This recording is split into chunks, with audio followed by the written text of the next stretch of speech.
Good afternoon, everyone. Can you hear me clearly? Perfect. All right. Well, welcome to our webinar on engaging youth and young adults in community coalitions. We are scheduled to start at 1, and we are going to do so because we have a packed schedule today. My name is Veronica, and I see some of you have your names up there, and we would like to ensure that we can know everyone's pronouns and organization. I'm trying to forward, there we go. So if you would please, change your nameplate by going up to the upper right-hand corner, clicking on the 3 dots and selecting rename. And if we could get your first name, your pronouns, and the organization that you are from, whichever way you like to put it. I know some people are from very long-winded orgs, so if you want to put your acronyms, that's okay. But just so we can know where everyone is placed here.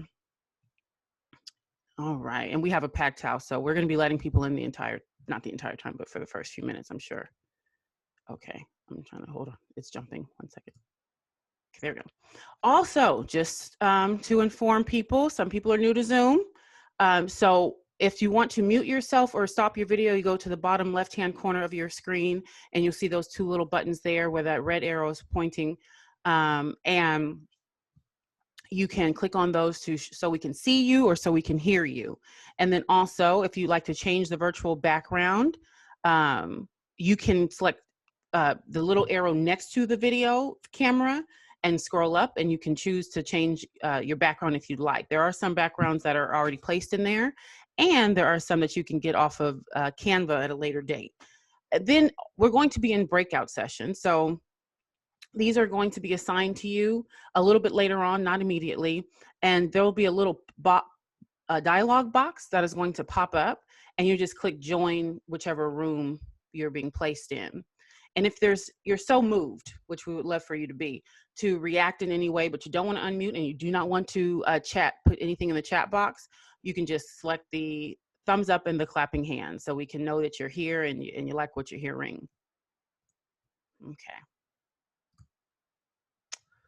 We are from the California Youth Advocacy Network, and our agency is responsible for supporting those who are engaging youth and young adults in tobacco control work by providing technical assistance and training.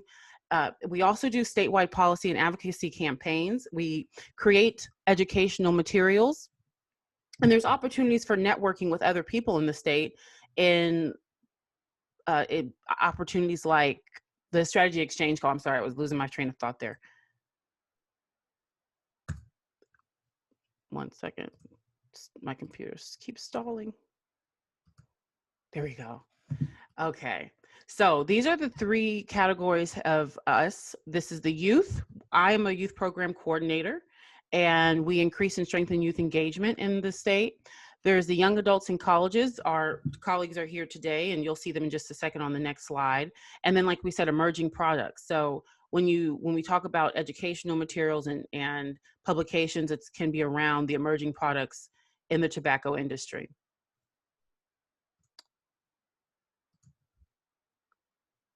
This is our lovely team, and you'll see that most of them are here today. We do not have my colleague Nicole Morgan with us, but other than that, you'll see the folks that are in these little circles actually in this meeting, and you'll get a chance to meet some of them when you actually do your breakout sessions, as they'll be moderating and facilitating those. All righty. Thank you all that have your videos on. Thank you all who are here in attendance, and we are going to get started.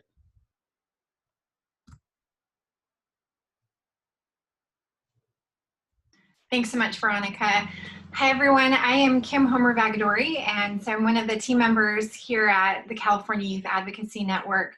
And I'm really excited to be able to connect with all of you today for this webinar. It's actually interesting because this is an issue that we've been talking about for a very long time, because community coalitions really are the backbone of a lot of the work that we do in tobacco control. And I'm going to mention that and share why that is and why community coalitions are so important. But first, want to just talk about what today is going to look like. So for the next 40 minutes or so, I'm going to be sharing how we can create space for young people and youth and young adult voices on community coalitions. And that's going to look different for every coalition. And I'm not going to tell you you have to have youth and young adults on your coalition, because some coalitions just aren't set up that way, but there are different ways that we can engage young people in our work through community coalitions. And I'm going to talk about that and share what that looks like. We're also going to be asking a lot of questions. And this is something, if you've worked with us in the past, one of the first things we always do is say, hey, let's connect in person, or not in person right now because COVID, but let's connect by phone or Zoom and learn more about the work that you're doing. And then we ask a lot of questions just to help understand what you're doing, but then also help really narrow down the focus of the work that is happening with youth and young adults or with college campuses, and get really, really laser focused on how we can best do the work and the capacity that we all have to do the work with young people.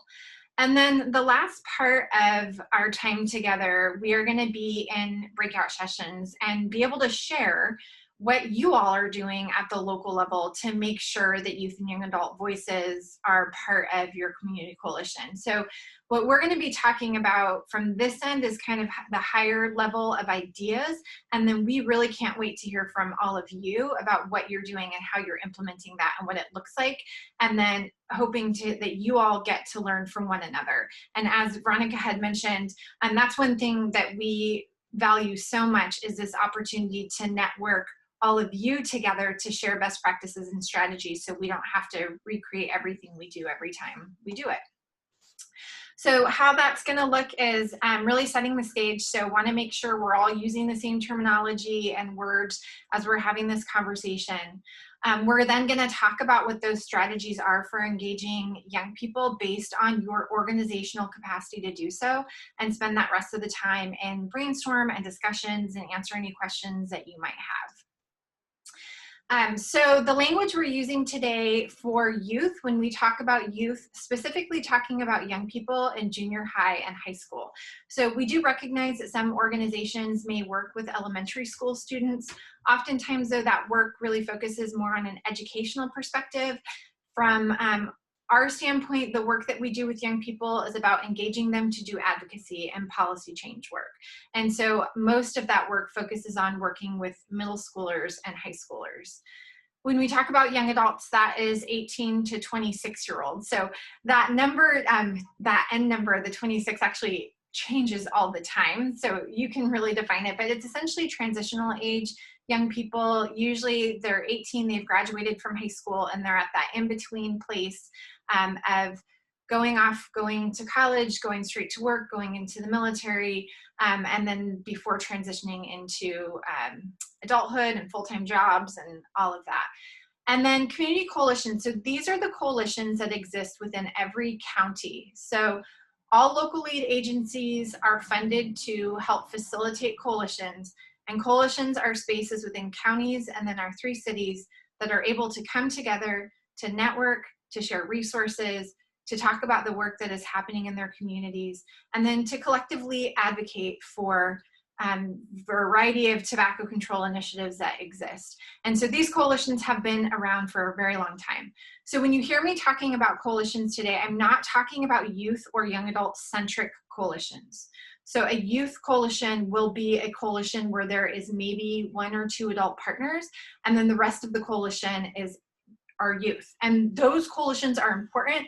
And in a perfect world, we would love every community to have a youth coalition working in tobacco control, or a young adult coalition working in tobacco control. But capacity-wise, funding-wise, variety of other reasons, that's really difficult to do. So today we're going to be talking about how can you ensure that youth and young adult voices are part of the collective community coalition that I'm assuming most of you are probably part of in your county, where you all come to the table and share and network and connect. So again, that's our big focus today, is the community coalition.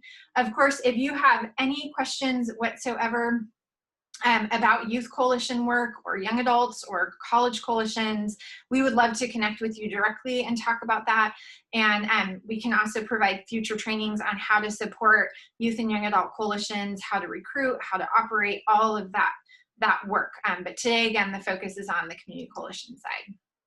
So the reason community coalitions are so critical to the work that we do in tobacco control is because what we are striving to do is to change norms, and we change norms through behavior. And when we do that, we're not simply doing it through education. Education is critical, it's important, and we do a lot of education. But when we do individual education, we are challenging somebody to change their behavior. And in some cases, it could be really hard to change behavior because their environment is encouraging the behavior that we don't want. So for example, if they live in a community where there is aggressive tobacco industry marketing, tobacco products are easily accessible, they're cheap, they're flavored, the peer influence all around is telling people to use tobacco. You can educate, and some people will change behavior, but for many, it will be hard to do so. But if we are able to change our communities so that those products don't exist within the communities, then we are able to have a greater impact on changing behavior at the higher level. So we can prevent initiation and we can support people in quitting. And that comes from advocacy. And that is the work that we are all funded to do, right? I'm thinking about you all who have Prop 56 and 99 funds, and you have policy work in your work plans. However, with that funding, we cannot do policy work. And so we are really dependent on our partners in the community to do the advocacy work with us and in partnership, and to really be the leaders in the community doing the advocacy work. And so the way that this looks, again, if you've never seen the social issues cycle before, hopefully you have, but this is really important to our work in tobacco control, where oftentimes there are issues that we are working on that people are apathetic about. They're not aware that it's an issue. I can remember when I first started working in tobacco control, one of the first conferences I went to, and I'm now going to date myself, but one of the first conferences I went to was a secondhand smoke conference in San Diego, and the big focus was on smoke-free housing. And I thought, gosh, that's wild, and that's an issue. I wasn't aware of that being an issue personally because one, I was new to tobacco control and I didn't have that information. Number two, I just didn't have smoking in my own home. So it hadn't occurred to me that that was something. So when I started to learn about it, started to learn about secondhand smoke and the impact of smoking in housing, it becomes a concern. And then when something is a concern for people, then we start to shift attitudes and start thinking like, okay, you know, we should not actually be allowing smoking in homes. And that's actually very risky, right? Because I remember when we first started that campaign here in California, really that focus on, are we telling people they can't smoke in their own homes? And that seemed really wild. But when we start to think about that, we start to think about multi-unit housing and secondhand smoke going into other people's apartments and condos, that becomes problematic, right? So then we start to shift now thinking, well, we really shouldn't have smoking in housing where there's shared ventilation systems or shared walls. But as much education as we can do, we can go out and we can tell people about that. That's not going to change. It's not going to do the long-term change. Some people, again, will change, but the majority will not. And part of that is because we work in a public health field where we have a very visible, strategic, and well-funded opponent, and that is the tobacco industry. And so the tobacco industry will do everything that they can to try to prevent the work that we are doing, because the work that we are doing is preventing addiction, it's treating addiction, and it's saving lives. And so in order to create this change, we have to advocate for change. And again, we need our partners in the communities to not only lead that advocacy work, we need our partners in the community to tell us what the problems are, to tell us what's happening in their community so that we can support them in creating that change. And once that change happens, the norm slowly shifts. So if you think about, for those of you that can remember when we changed indoor air laws here in California, and you can't smoke in buildings anymore, in most buildings anymore. And that shifted the norm. We denormalized indoor tobacco use. I do want to note, though, if you go outside of California, there are places where you can still use commercial tobacco products in buildings. And for those of us that have traveled outside of California and you see that, that is shocking, because our norm is that you don't use commercial tobaccos in buildings. So we've changed that norm. Now the expectation is you don't use tobacco in buildings. Soon, hopefully, to not use tobacco, combustible, commercial tobacco products in housing, and we're content with that. So that's the cycle, and you can see one of the critical parts of that cycle is that action and that legislation. And that, again, is where our community coalitions come into play. So I'm borrowing with approval from Jenna at the California Tobacco Control Program, who, if you've met Jenna, you know she is a huge champion and advocate for community coalitions. But we know that our communities must be engaged in the social norm change process. And I really also want to note that they really need to be engaged. Community members, youth, adult, whatever age, these partners need to be engaged from the beginning. So we need to be amazing listeners and find out what issues our communities dealing with and how can we support them in changing that work. So we are the facilitators. We are helping our partners in the community to do this work. And then through the coalition, we have this amazing opportunity to have power because of all of the allies and the constituents on the community coalition, a number of resources. And then we can also work with the community members to build ownership. And that ownership is really critical for advocacy work because when the policies change, when legislation changes, we need people to buy into it so that we can shift that norm without having to do extensive enforcement.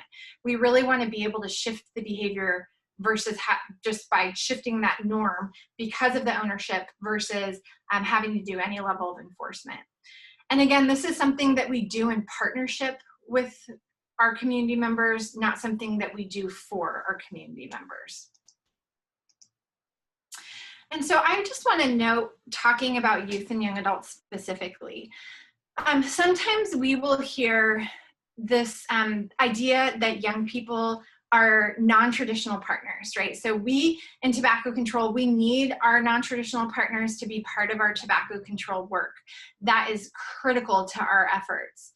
But I want to note that youth and young adults are not non-traditional partners. In fact, young people have been leading tobacco control movements in California and nationally for a long time. And there are numerous papers written about the powerful work that young people have done in tobacco control. And so the Centers for Disease Control actually have 2 youth engagement guides. They just released their second one last year. And in that, they show that we've done amazing work in tobacco control, not only from the perspective of changing policy and youth engagement, but making sure that that engagement is authentic and that it's purposeful. And that through the process that young people are taking as much from this movement as they are giving, in the sense that they're getting skills and opportunities and they're connected into their communities to lead that change. So I just put this in here to show, because I'm going to be talking about in a bit about Hart's Ladder, which talks about how we engage young people. And this is a great example. We engage young people not so that we can give them education and information, but we engage them so that they can also educate us and we can work collaboratively to change policy and work with them as partners, just as we work with the adult partners on our community coalitions.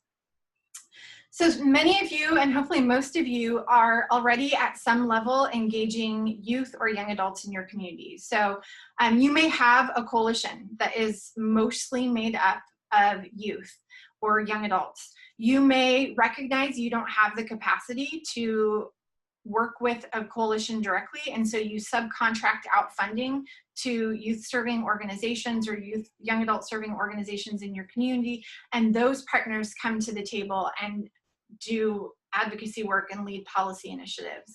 Or you may not have funding for that or the capacity to have a coalition, but you've developed partnerships with CHUPI programs, with schools, with college campuses, with youth serving organizations. So there's a number of different ways that you can work with young people outside of having the coalition specifically. So I want to find out from each of you now, and I'm just going to try to get the poll up here, to find out, for those of you, well, everybody, if you could answer this, let us know which age group you are working with, and you can go ahead and list out whichever. So multiple groups, if you're working with all three, if you're not working, that's no problem. There's no judgment on that. And this is all about, again, how we can create space to bring in those voices and partnerships. So thank you all for taking the time to do this. So it looks like, and this isn't surprising, most of you that are working with young people are working with high school age youth. Love also seeing that there's a lot of work happening with young adult partners, which is awesome. Okay.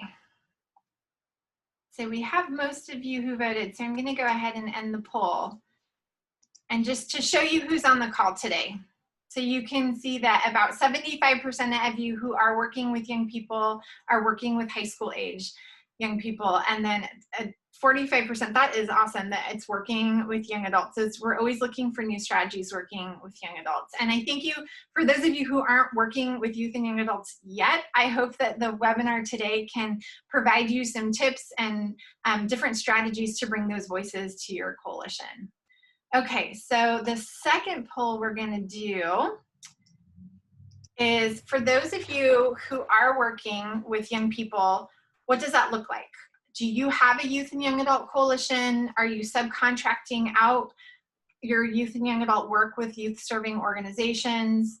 Are you partnering? So a partnership would be that you are inviting them to come to do things with you, but you're not funding them.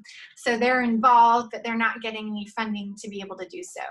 Partnering with some 2P organizations, your local colleges, your universities, or again, if you're not currently engaging youth and young adults, no worries there. We're going to share those strategies on how to do that. And I'm just going to give it another couple of seconds. So it looks like this is great. About 60% of you so far who are answering are engaging young people through your own local coalitions. And there's some good partnerships that exist as well. So I'm just going to share this really quick so you can see. We love seeing all of the youth coalition work, and we'll talk a little bit about how those young people who are serving as part of the youth coalition can also be connected with your adult coalition today. Okay, perfect. So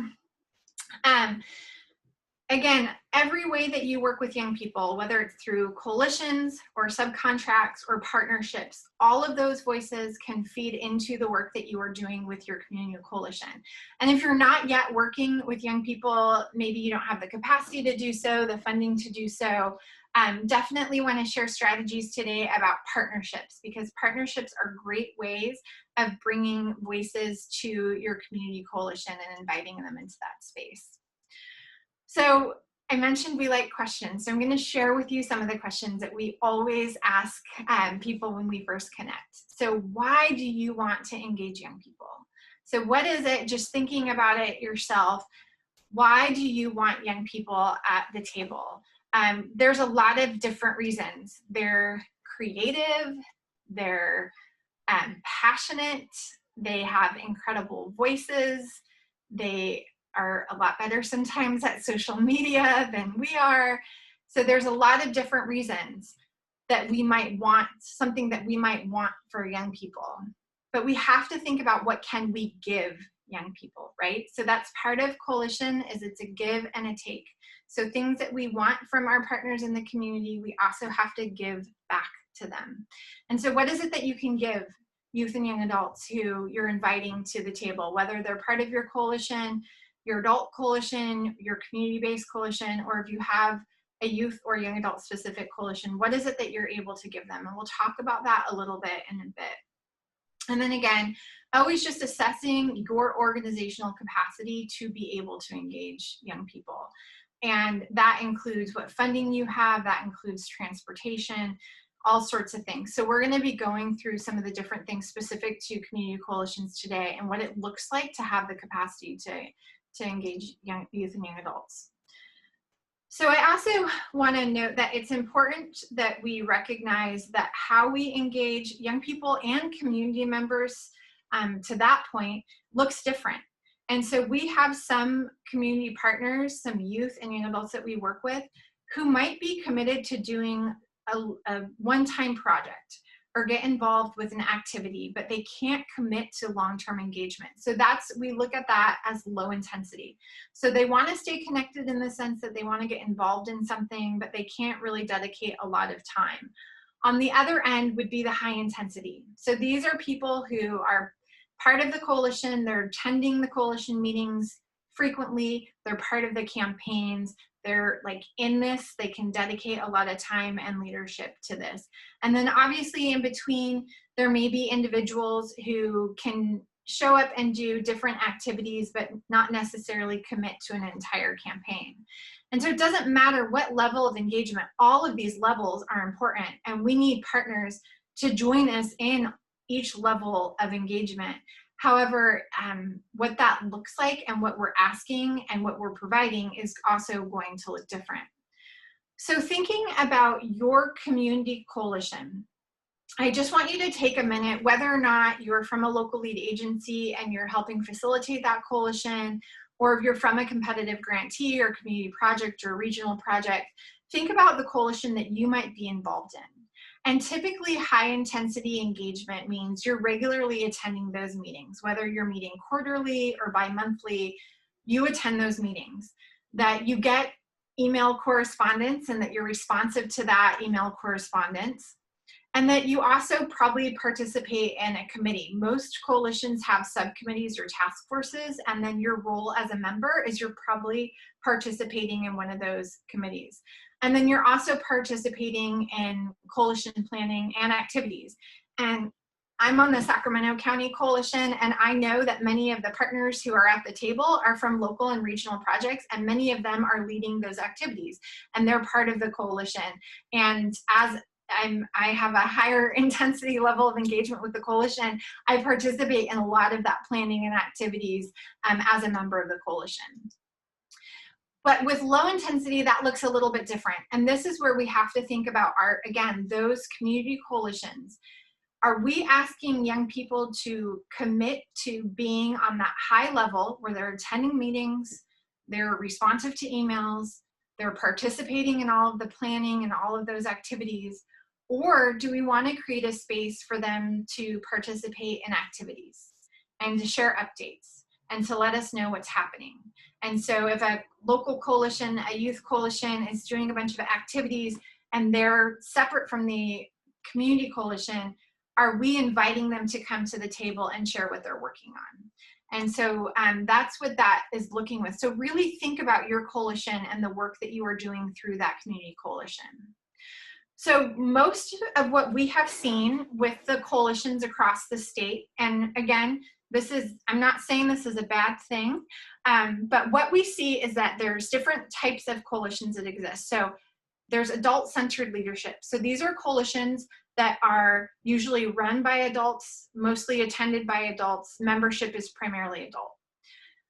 There are coalitions, which we hope all of the youth and young adult coalitions that are here today practice youth adult partnerships. So this is where youth and adult partners are working together, making decisions together, learning skills together, because we have so much to learn from young people as well, and then working together to implement our policy work. And then there's also youth-centered leadership. We actually have a young person who was on our youth board last year, and she's on our young adult board this year, who started her own nonprofit and is doing advocacy work through that nonprofit. And it is completely 100% youth-led, and that's awesome. But what we mostly see in tobacco control work is we see that the adult leadership, the adult-centered coalitions, let me go back are typically our community coalitions. So most community coalitions have mostly adults, right? From funded projects, community members, 2P programs, schools, teachers, parents, and these coalitions come together. And then our youth coalitions and young adult coalitions tend to be more youth-adult partnership. And again, there's nothing wrong with that. It's important that we have both. It's just important to know that if we have adult-centered leadership, how do we then invite young people to be part of that? So our goal in tobacco control, and I really want to emphasize this, that oftentimes we get into this scope of thinking, our goal is to advocate for tobacco-free communities, right? As a youth serving organization, our primary goal is actually to engage young people to lead. And I'm not even going to say the next generation of leaders, because they're leading now and they're doing amazing things now. So our goal is development, that these young people have the space and the tools and the skill set and the opportunities to create that change. And how we bridge this together is we connect our goals in tobacco control and public health with engaging young people to collectively work together in partnership to change social norms so that we have healthy and safe environments free of commercial tobacco.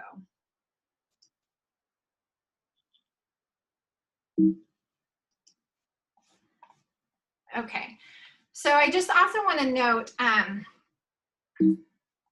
how we do this is looking at how can we as adult partners help with youth development skills. So there's all sorts of literature out there on youth development and youth development practices. And what we know is the best thing that we can do for young people is to create safe spaces where young people feel physically and emotionally safe, create spaces where we can really focus on relationship building with peers, with other adults, with other individuals. If you have a youth coalition, you know how critical this is, and you also probably know that not every coalition meeting includes conversations on tobacco, because a lot of the work that we do is focused on building relationships. And then other things that we can provide are community involvement, so opportunities for young people to be involved in their community, that participation to lead and to make decisions, and then skill building. And so what we find, just because of the size of community coalitions, some coalitions are 50 to 100 people, that just because of that size, it's difficult for young people to come to the table in those spaces and to maybe feel comfortable about talking out or talking and sharing, asking questions and building relationships, because they don't work in tobacco control full time like the rest of us. So networking and knowing one another might be a little bit difficult. But what we can do is we can provide opportunities to get involved in the community and create change. And we can make sure that we invite youth and young adults to be leaders in the work that we're doing. And over and over and over again, we can make sure that we are providing skill building opportunities. And so, as you can see, if you're not familiar with Hearts, if you work with youth, you probably are familiar with Hearts Ladder. Okay, sorry. Veronica, I'm gonna have to take back control of the screen from you because it's making my side wonky. Okay, so with this ladder, if you haven't seen this before, this is kind of some basics in youth development. But so when we look at this, we see at the bottom level of the ladder is when we are trying to work with young people but not really wanting to engage young people to do the work. We just kind of want to tell them what to do. And then at the top rung is the most efficient way, the best way, is when we are working with youth, when youth are really initiating the decisions with adults to create that change. And so from the community coalition perspective, we have an opportunity to do something in the middle. Typically, those top two rungs, so when youth groups are working together and things are youth initiated and directed and supported by adults, those spaces are generally youth coalitions or young adult coalitions. So that could happen on an adult coalition, but if the majority of the coalition is adults, it's very difficult to do that. But what we can offer through community coalitions is that there are times when activities come up and we might have these opportunities for young people and not get their input, but want to share those opportunities. So something I'm thinking about is most commonly we hear policy campaigns going to the city council. We need speakers to come out. It would be awesome to have youth at the table and youth there presenting. So that is something that is assigned to them. If they were not part of the coalition, if they've not been part of the policy campaign, they've not been informed about it, they're just being sent the information. That usually comes through partnerships, right? And then you can see that there are times when young people are part of the policy campaigns from the beginning. They know what's going on, and so they're part of that process. They've been consulted, they're informed, or they're part of the decision-making process.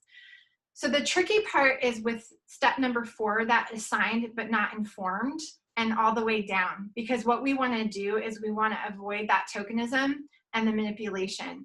And what that means is that we can't call our 2P partners a day before a city council meeting and say, hey, we need kids to show up at the meeting tomorrow, if we don't have a relationship with them already.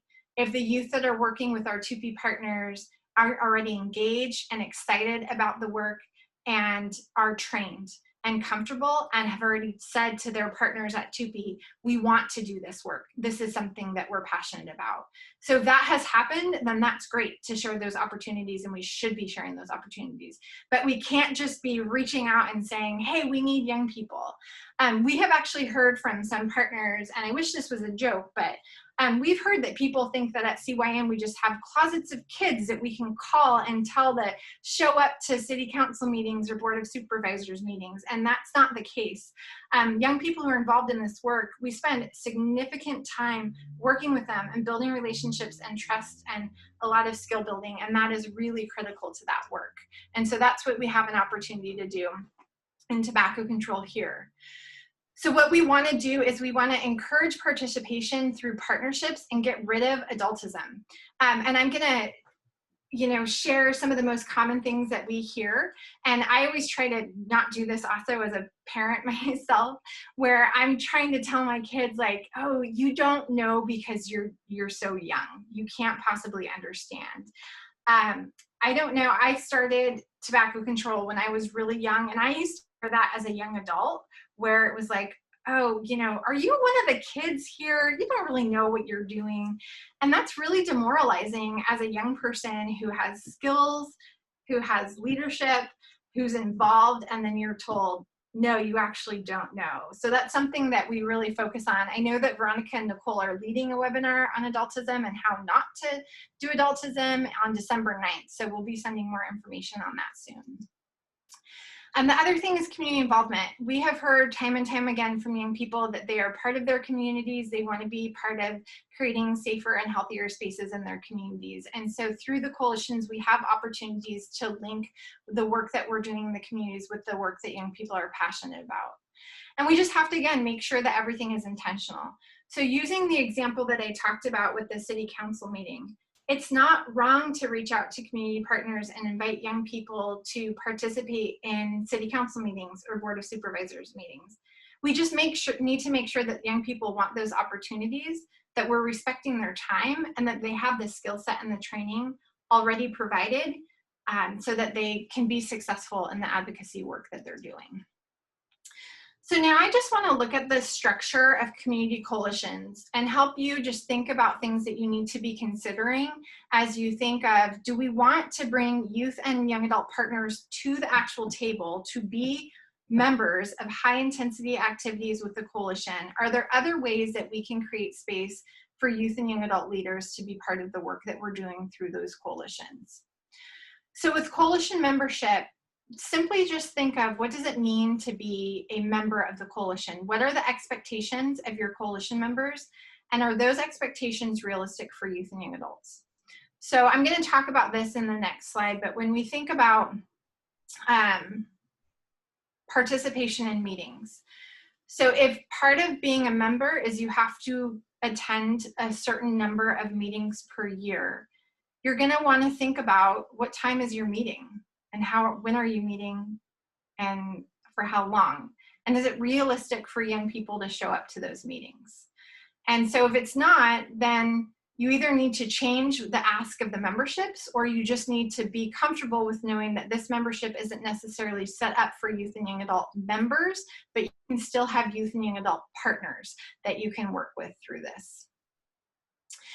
So one strategy is most coalitions, actually all coalitions, can do this. So even if you don't have youth and young adults who are members of the coalition, and actually I want to preface this by saying that it's oftentimes easier to ask and invite young adults to be part of the coalition because they have more flexible hours and oftentimes may be working with a funded project or with other organizations.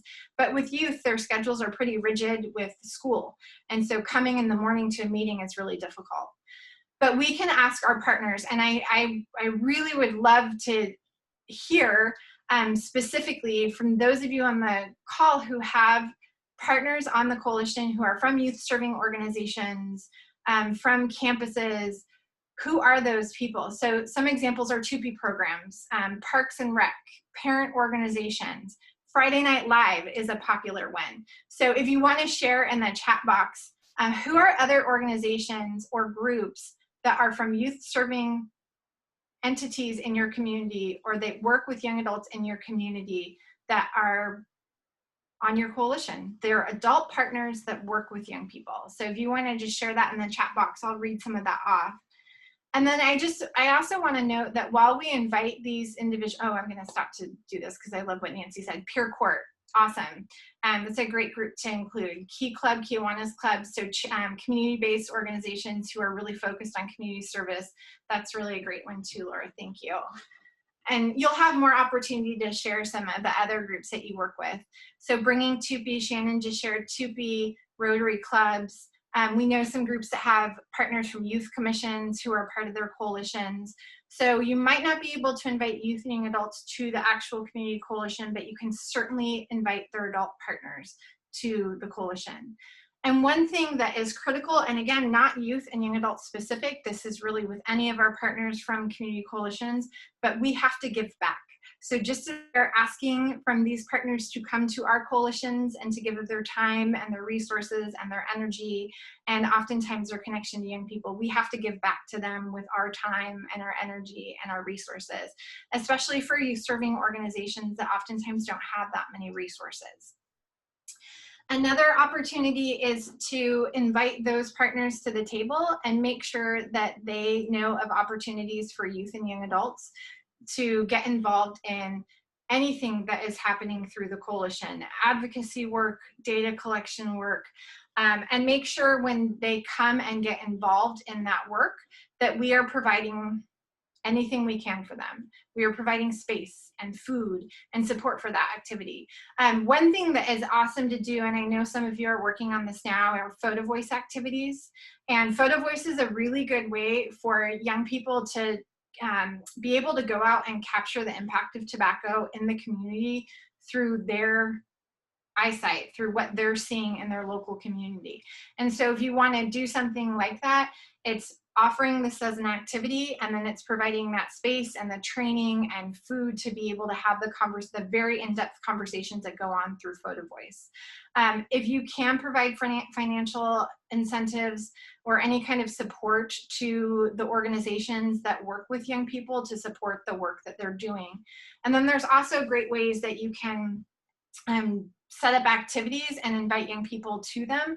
Again, just ensuring that they are interested in the activity and that there's follow through and that they understand the value of the activity to the overall work of the coalition.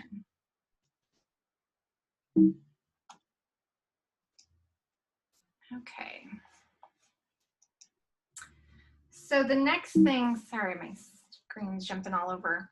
Another idea that you can do, and again, I know several coalitions that currently do this now, is to have a subcommittee.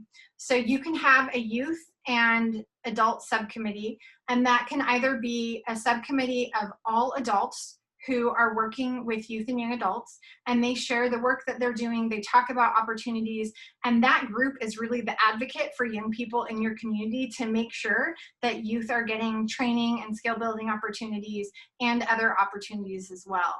It's also an awesome thing to do if you do have a youth coalition or a young adult coalition in your community. You can invite them to be ex officio members and be part of the coalition, but not expect that they attend every single coalition meeting, but rather they serve as a committee on the side. They partner with the youth and young adult subcommittee. Then the youth and young adults who are part of that subcommittee can have leadership roles as well. You can have co-chairs, one be an adult, one be a youth or a young adult, and they work together to really identify what are the opportunities for young people through the coalition, what are the trainings that are needed. And these meetings can take place after coalition meetings are not in session, after school hours. They can take place in the evenings. Sorry to say on the weekends, but those are usually times that work really well for young people. And then if a youth leader or young adult leader can report back to the full group, or if not, then the adult partner who is a co-chair or another representative from the coalition can do that. And then of course, you can have a youth-centric or young adult group who meets separate from the coalition, and they're like an advisory group who knows what the coalition is doing, but then they make recommendations on what the coalition should be doing and how youth and young adults can be involved in activities, and then having an adult partner from the coalition who's part of that group. So again, just thinking about your coalition times, and if it's realistic for young people to be part of the coalition, consider when you meet. So if you want youth and young adults to participate in meetings, are they able to participate in those meetings just from a logistical standpoint? Is a location easy for them to get to? Can they walk there? Can they easily drive there? Is it close to where they're at? And then how long is the meeting, and what's the layout of the meeting? Is it going to be engaging for them? Are there going to be activities to be involved in and learn from? Or is the content really adult specific? Is it a lot of being spoken to and not spoken and collaboration with? So those are things to think about, just the structure of your actual meetings. And some ways around this, think about how young people can access, or even youth serving organizations that can't get to your meetings, how can they participate via Zoom? So right now we're all Zoom based, so it's easier to do for youth serving organizations, still not easy for young people depending on the time of your meeting. But how else can you make the meeting accessible to young people? Another strategy is if you have youth partners who may not be regular coalition members, but they're working alongside the coalition, if they can share pre-recorded statements and provide updates of their work so that you can hear youth voices. Looking at location. So something that Ventura County did years ago, which has been awesome, is recognizing the work of their 2P program and wanting to work alongside 2P programs in K through 12s. They moved their meetings to their county office of education, so it was easier accessible to their partners in education. So you can also get creative when we are back to gathering in person, being able to figure out how do we get young people, if we have the capacity to have young people at the table for coalition meetings and the meetings are set up for young people to participate, how can we bring them there? So we change the time of the meeting to 3 o'clock.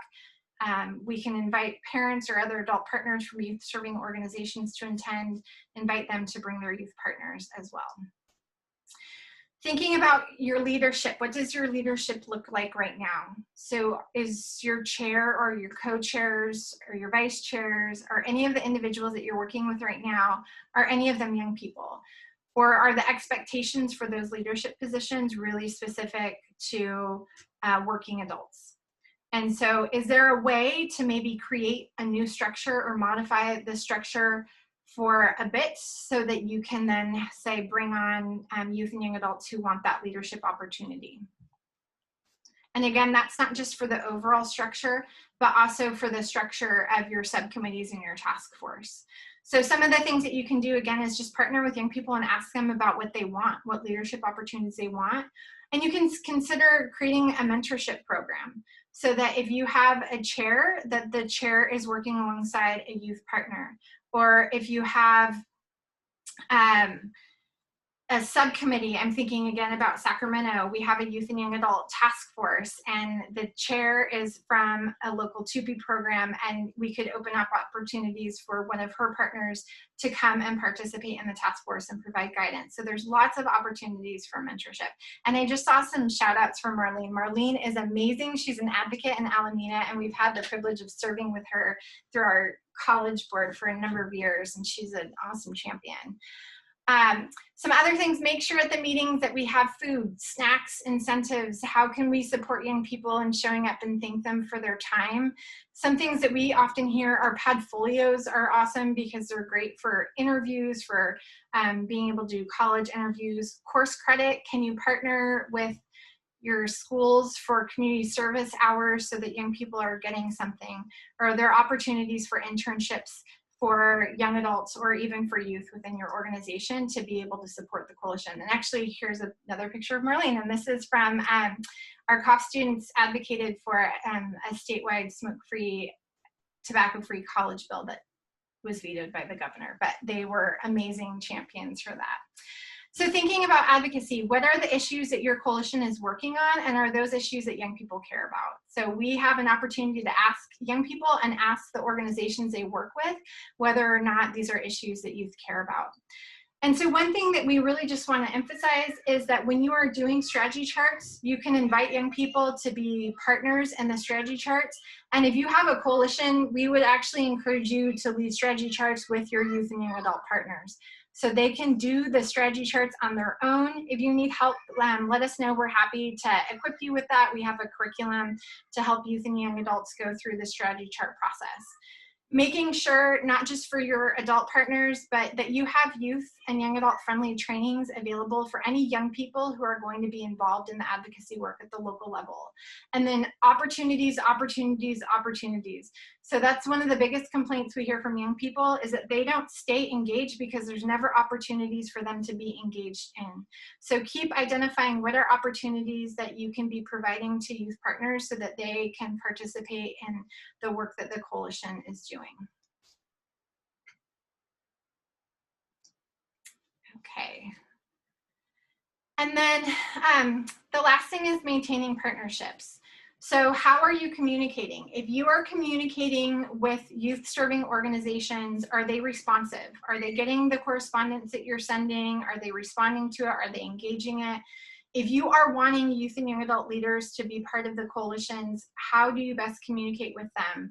Ask them that question. Do they want to hear from you through texting, through an app, through email? If you're doing only email through a listserv, the likelihood of them getting that information is probably pretty low. And then just make sure to set expectations. So everybody, including your partners, your adult partners working with youth serving organizations, know what you're asking of them and what you're asking of youth and young adult partners that you're inviting to the table. And then just making sure that any of our partners, that there's shared passion, common clear goals, and that there is ownership of the issues that we're working on. And that really goes back to the slide I shared from Jenna about that we're doing this work with our community partners and with our youth and young adult partners, not for them.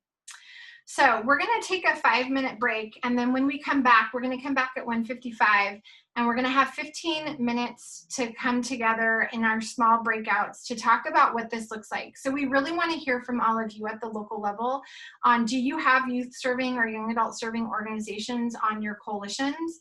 Do you have youth and young adults who come to the coalition meetings and participate, or do they contribute in some capacity? So we're going to, someone from our team will be in your breakout. You'll have, just share, let us know, and then we'll report back to the full group and then save some time for question and answers. So you have 3 minutes to just step away and grab some water if you need to, and when you come back, you'll be in a great breakout room. So just click on the button. See you in 3 minutes.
Hi, everyone. My name is Andrea, and I am one of the college program coordinators at CYAN.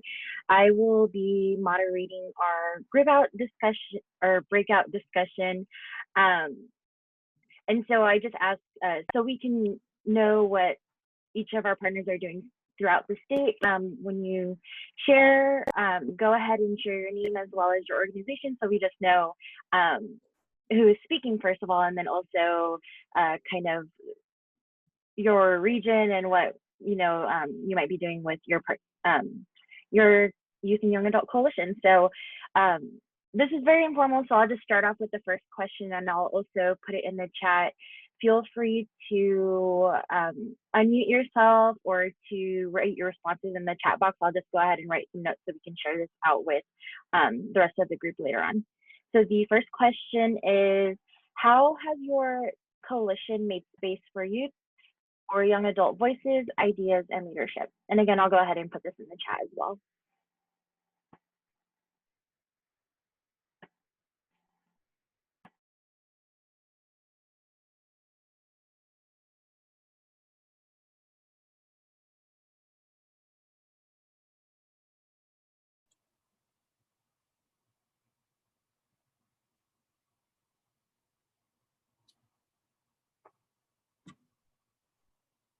Are we answering yet? Yes. Oh, I'm Cherie, and I'm working with Adventist Health Glendale. And we work in two cities. We work in Arcadia and Alhambra. So we're doing we did an arts and advocacy program. So we got them into, we didn't really paint this coalition, but we did like cutouts from this different paper articles and magazines to tell a story about smoking. And we're supposed to be displayed at City Hall in Alhambra sometime coming up soon. If COVID doesn't go away, nobody will be able to see it, but that kind of kept them engaged. We also started a newsletter in Alhambra. So that kind of got them into coming up with creative things that, the city needs to know. And it's not just totally based on smoking, but, we do things that are happening around the city, and, happy birthday to the people for this month and things of that nature.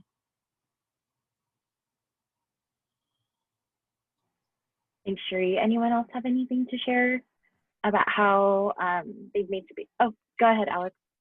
Hi, my name is Alix. I'm from Behavioral Health Services. We work in the cities of Redondo Beach, Rancho Palos Verdes, and Rolling Hills Estates. So we got our youth coalition set up by going through the school district. So the teachers and the principals helped us set up school-based youth coalitions, and we have one high school one and one middle school one currently meeting online. And our high school coalition is planning a vaping town hall at the end of this month, where they'll be doing a PowerPoint discussing vaping, and then we'll have a Q&A panel with a doctor and a council member. So that's something they're planning. And similar to what Cherie said, our middle schoolers are doing like a Escape the Vape art contest, and they're also trying to get that artwork posted at city council. So just trying to keep them busy with activities. We can't meet in person, so we're making do with meeting online and having them stay busy. Great. Thanks, Alix. Does anyone else have anything else to share? Yes, go ahead. Yes, how's it going, everyone? My name is Tino Ratliff. I work for the City of Berkeley's Tobacco Prevention Program, and I am their coalition coordinator. And we have primarily an adult coalition, but we do have youth partners in our coalition. So they're adult representatives. We have the 2P coordinator for Berkeley High School, who attends our coalition meetings regularly, and we also have Berkeley Youth Alternatives, their youth coordinator, attend our meetings regularly as well. And ways that we've involved youth in the past is through activities. We've done the healthy stores, healthy communities. We've had some youth through come and join us in those, helping collect data in visiting different retailers. We've also had most recently focus groups. We've done a couple of youth focus groups on flavored tobacco and the availability of it, getting their opinion on some materials that we're planning on, some ad materials that we're planning on releasing. We wanted to get some community input. And we've had, in the past, we've had them help us with our,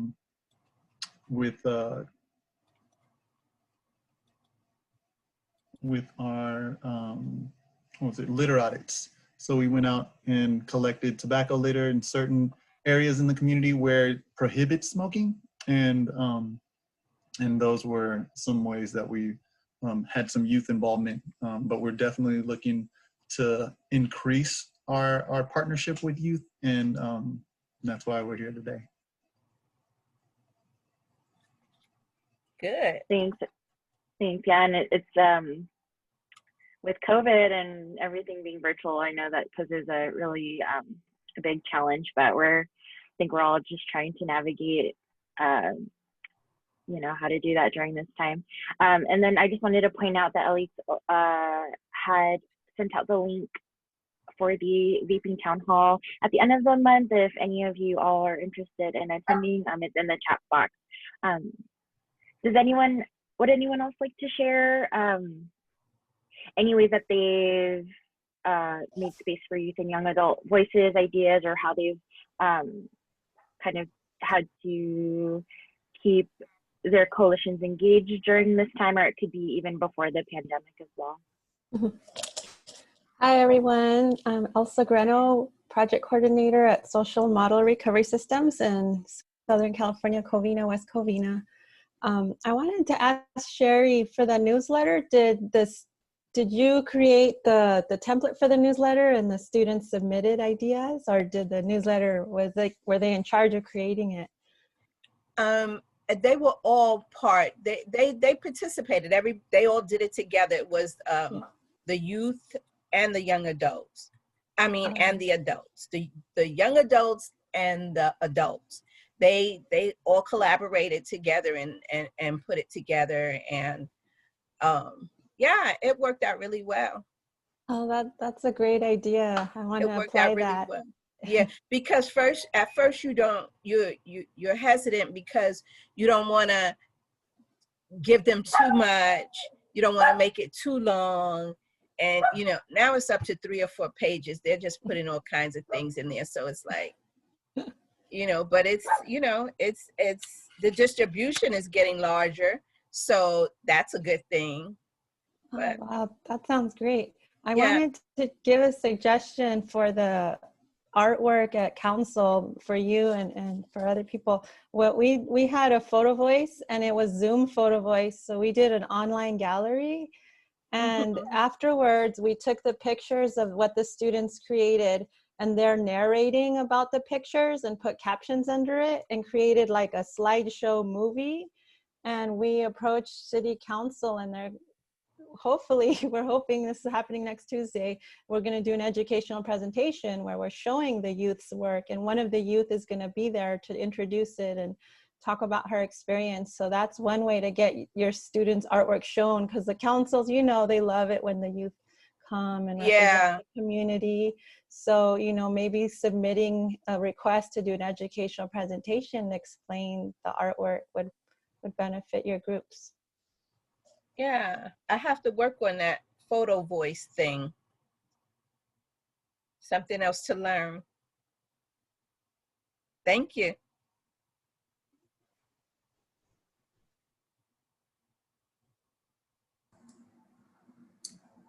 Hi, this is Vesna from St. Mary Medical Center in Long Beach, California. Pronouns he, his, him. Well, before this pandemic happened, you know, we had, before this pandemic happened, we had the youth do like data collection for us in the cities that we were working in, like in Rosemead, Gardena. And well, now that we're just doing everything virtual, we had some activities for them to do like virtually, like we had like a youth takeover for our Instagram, where the youth takeovers on Instagram and post stories or educational stuff that they create on their own. And also they've been recently working on some videos. It's like a Q&A video where we asked them questions like, how does youth advocacy look for you? And they would just answer it and they'll send me the videos and I put like a video together. And another video they did recently was like a spoken word on how tobacco impacts their lives and their community.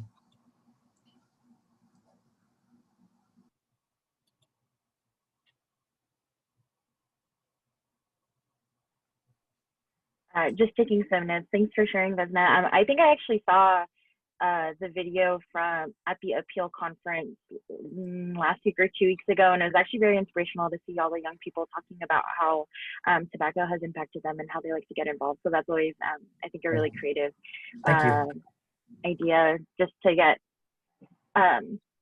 youth and young adults involved in art or videos, especially during this time where Zoom fatigue is real. Did anyone else have anything to share? If not, I do have one more question. We have a little bit under a minute left for the breakout. If anyone else wanted to share any comments or have any questions for anyone else in the group.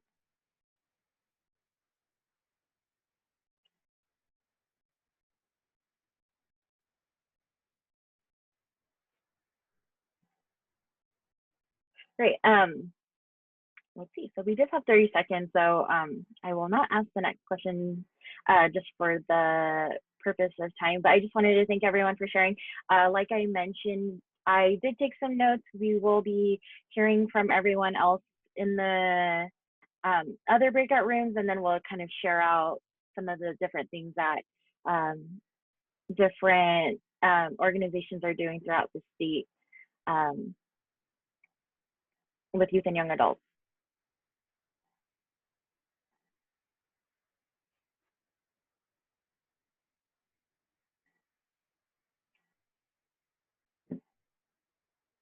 Actually, it looks like we got extended some more time. So let's go ahead and I'll just ask the next question and I'll put it in the chat box as well. So share why you want to engage youth and young adults in your coalition.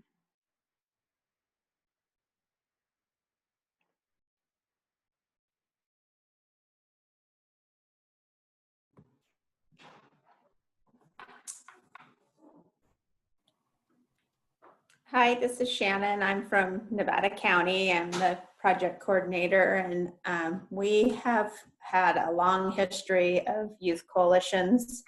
And we were one of the first rural counties to pass a tobacco retail license back in 2009.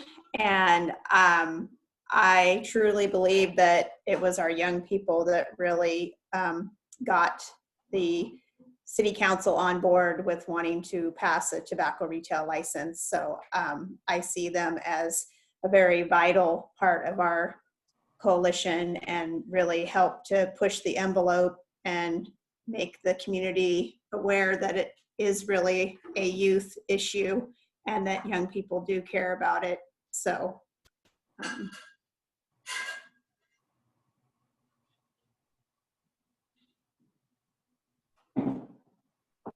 Great, thanks for sharing, Shannon. So we'll actually be closing the breakout rooms. You should receive a prompt to join the main session, and I will see you all there. Thank you. Thank you. To have a few minutes to just share and report back some of the things that you all discussed, and then have some time for questions, and then we'll end this right at 2:30 so you can have the rest of your day. We want to be respectful of not only time, but screen time. So much screen time lately.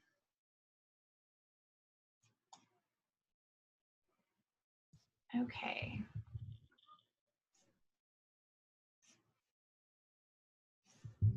All right. Okay. Thank you. Our session got out just a few seconds after everyone else's. All righty. So let me make sure I can touch these slides. Do I have remote control? No, I do not. Let me see 1 second.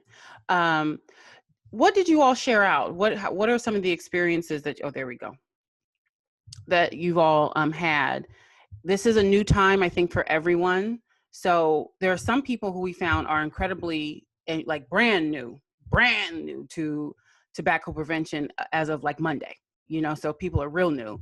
And then we have people who have been doing this for a while, but no one's been doing this in a pandemic for a while. Like, this is a brand new experience for all of us. So if you get one student to show up to your virtual meeting during a pandemic, please know that is a case study worthy success.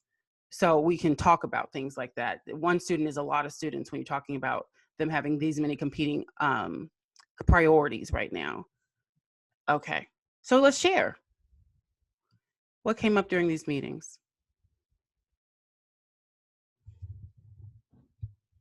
And I just want to say really quickly, Pat, I did not cut you off. I was put into a different breakout. You were in the middle of a conversation with me. I'm sorry about that. Okay. So Anne said, oh, there's a Jeopardy. So Ashley from America on Track shared that they're having a game night to increase the retention and keep the engagement of the young people. That is going to be happening. Is it tomorrow? Ashley, would you like to share? Where's Ashley? Yes, I'm right here. Hi, everyone. So America on Track is having, in order to recruit more youth, we are having a game night to kind of get the youth comfortable with us, just so that they can see what our club is about. And what we decided to do for a game night is a Jeopardy game. And we did add like a column for tobacco, and then other fun columns like Disney or like animated movies and things like that. Thank you. And if you like, Ashley, I know you shared it within the small group, but if you want to share that link for anyone who's interested in the Jeopardy template or link. Yeah. Thank you. Yeah, I'll go ahead and put it in the chat box.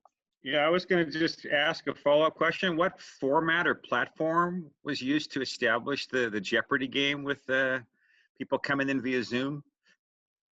So I created it on Jeopardy Labs. I'll go ahead and put it on the chat box, but it was super easy. It was a great website to use. And then you just, once you create it, you just use that link to access it. And we also have a Jeopardy template that we can provide to you from CYAN.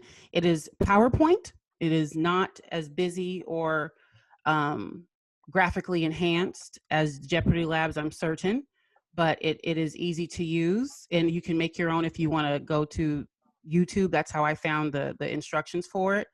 And it is a very bright 10-year-old who led me through the way. So go right ahead and do that. Any other sharing? What other successes? I'm checking the chat box too.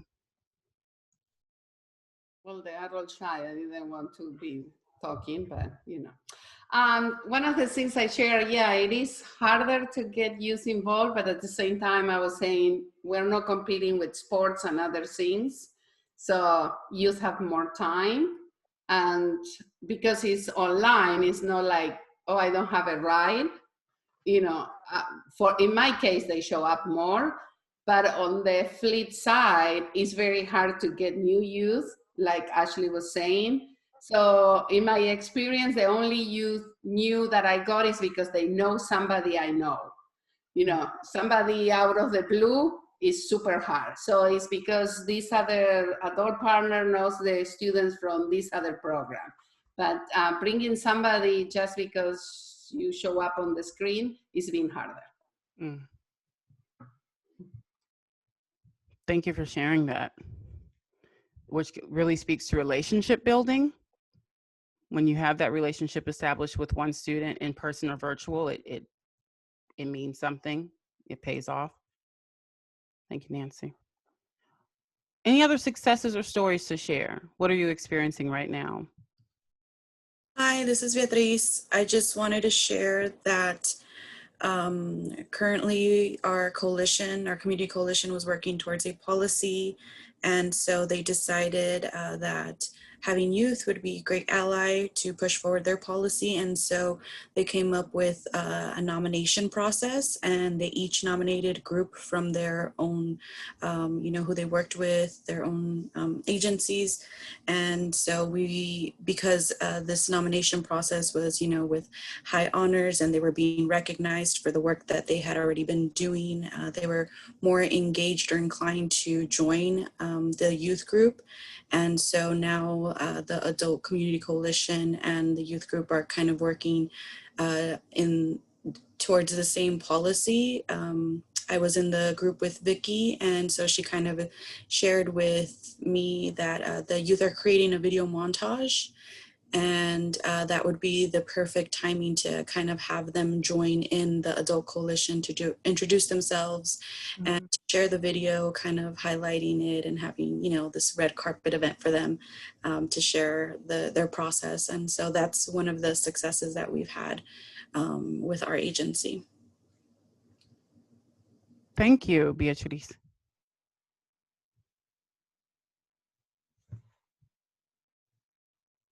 I can just share a little summary of the conversation we had in our breakout. I think similar to other things that we've heard, a lot of challenges with recruitment. And one thing that Andy shared from LA County that I think is so important for us as adult partners to understand is that right now young people are learning online. They're doing a lot of their just peer-to-peer interaction online. And so it's hard to give them more meetings to participate online. So the idea of having youth coalition meetings and then adding on adult coalition meetings to their online schedule might seem like a lot. And so if that's a big ask, to have adult partners be the ones who the youth can share their updates, can even create the materials that they want to be shared, and then have the adult partners share that. And then Carla and Tehama was talking about how they have a young adult partner who's a transitional age youth who is on the Youth Coalition, is passionate about the work and loves the work, and is at this place now where she's ready to transition off the youth group, but not quite ready to be part of the adult coalition. It's kind of an intimidating space. So we talked about how a really great bridge to do that is for this young woman to serve as a mentor for the youth coalition and to help as an adult partner and lead that coalition alongside with the youth, and then be the representative from the youth coalition to the adult coalition and to share. And then that creates a little bit of a safer first step into the adult coalition than going in as an active member that's just sitting around the table. And then Martha also from Adventist Health was talking about, and I love this, that one of the things that they do is that they have a lot of relationships with partners, with schools, and then with their own organization that is working alongside a youth coalition to do city council work and to do policy work, and that they really focus on everything that becomes before the city council meeting, the skill building, identifying those opportunities so that young people are equipped to go have those conversations, and they really want to. They want to go and add in. And then Jennifer was also talking about the social media work that they're doing, and that the youth are really leading a lot of the social media outreach and activities. And again, this is a really cool thing to, as a side note, to share with the adult coalition, to show what youth in the community are doing, and then see if you can utilize also the resources of the adult coalition to share those social media messages. So thanks, group.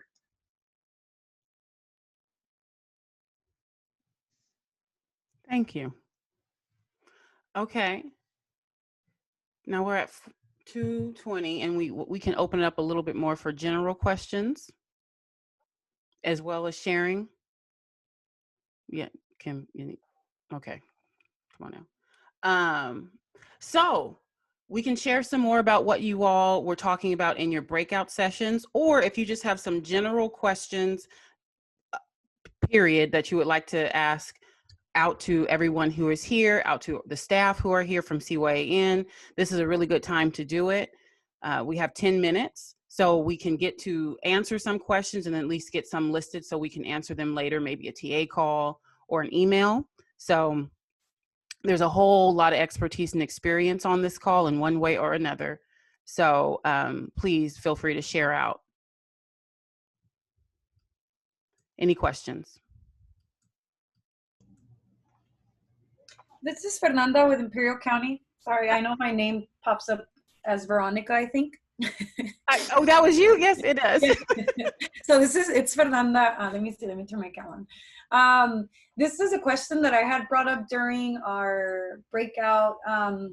I was asking, we usually have our successful or more of the successful work that we've been doing with the young adults or students or youth have been through one of our coalition members who's a host instructor at one of our local high schools. So a lot of the work that we had been pushing, and we had this entire really cool momentum going, and then COVID hit and just things changed. But she recently reached out to us. Usually we started a lot of the work with them through like the Red Ribbon Week. So kind of helping them with a lot of like the peer-to-peer training and all that stuff. Obviously working with them like through after school time and all that. But she was reaching out to us as, you know, she wants to continue the work that she had started with the other students which unfortunately are not in that school anymore. So it would be like a whole group of new students that she still wants to engage in the work. So I don't know if there was like any ideas. I know there was some during our breakouts that were shared about bringing maybe other type of, what was it, like presentations or people to kind of talk to them, but ways of maybe conducting some type of peer-to-peer training using, you know, this virtual concept that we're gonna have to be pushing towards with. I don't know if you guys would like to share any of that experience. It'd be very helpful for us. Thank you, Fernanda. Good to see you.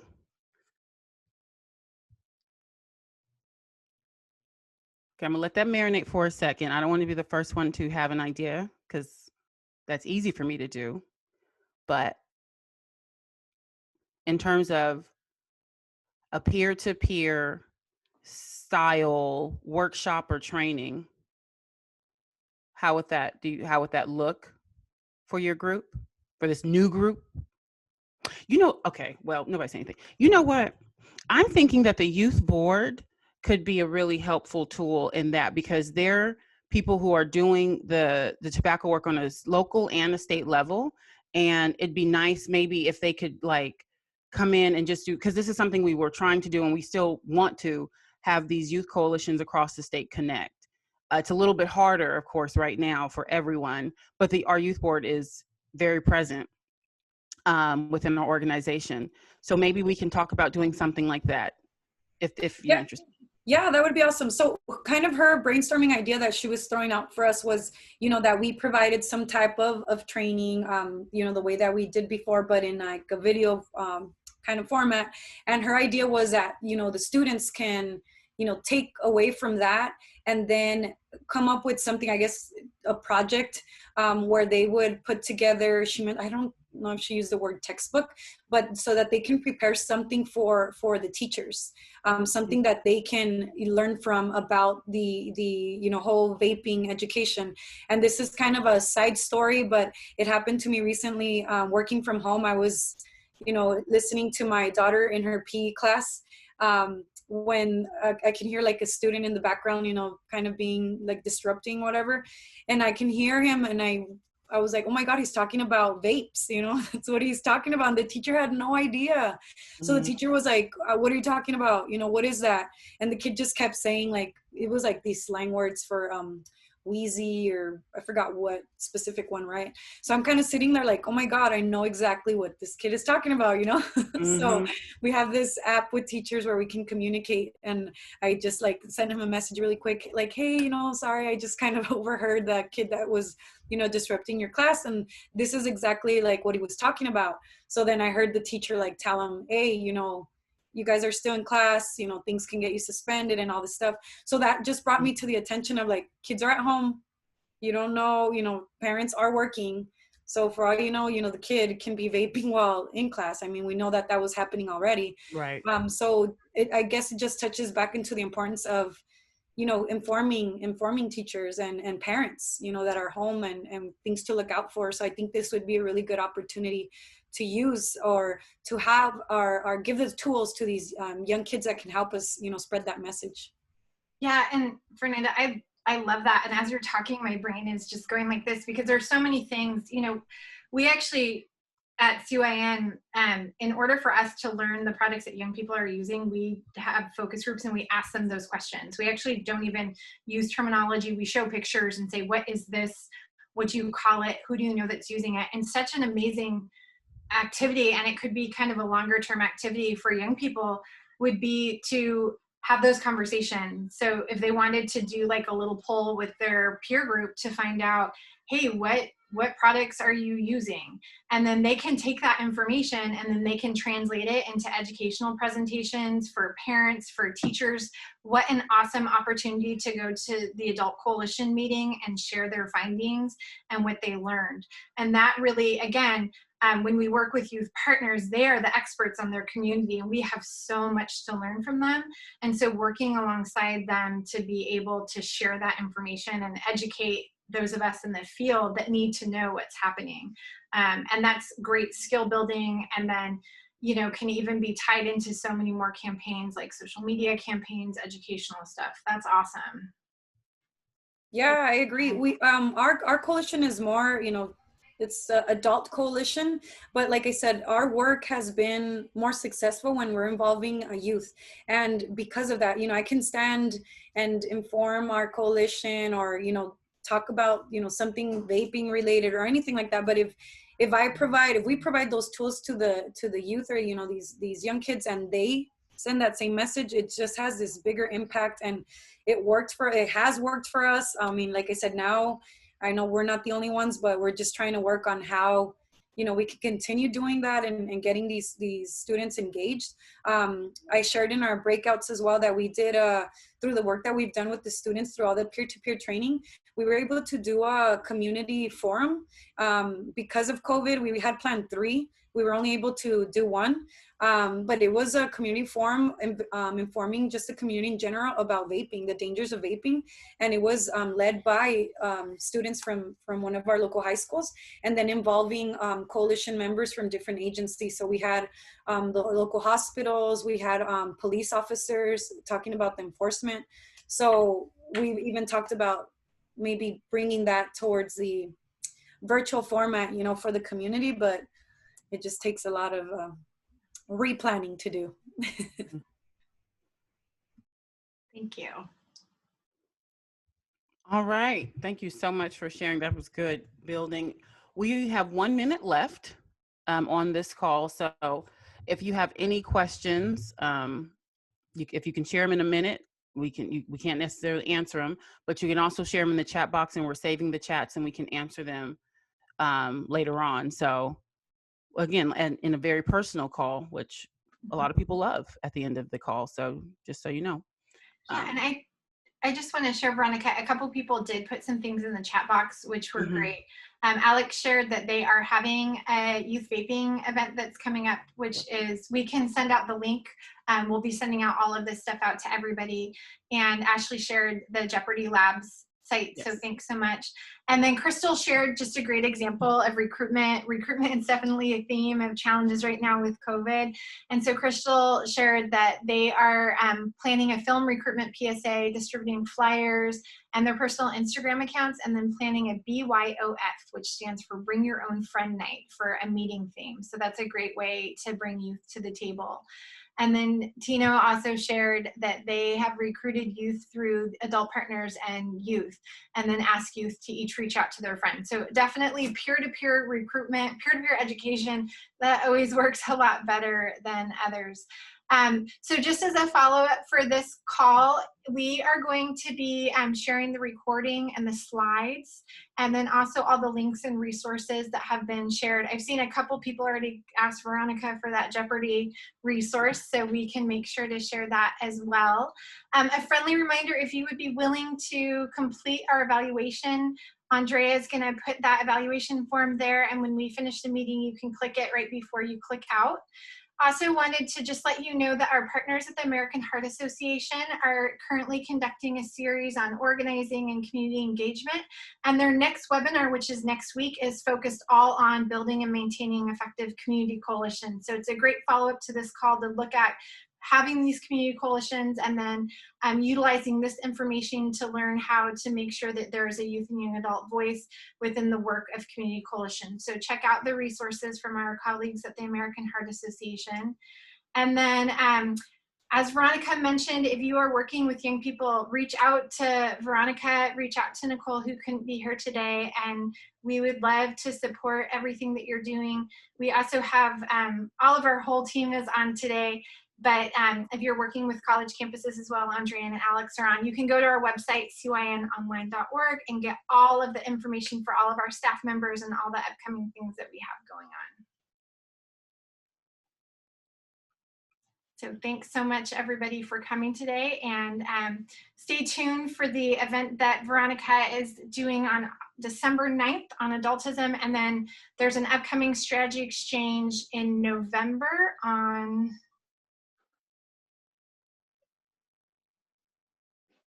Veronica. Youth. For your phone, I need to take a picture. Youth strategy, the 19th, maybe, of November. We'll go. Yes, it's on October 6th. No, November 16th. Okay, awesome. Thanks, everybody. Topic, not the date. I'm sorry. And Pat, I saw Pat had something in the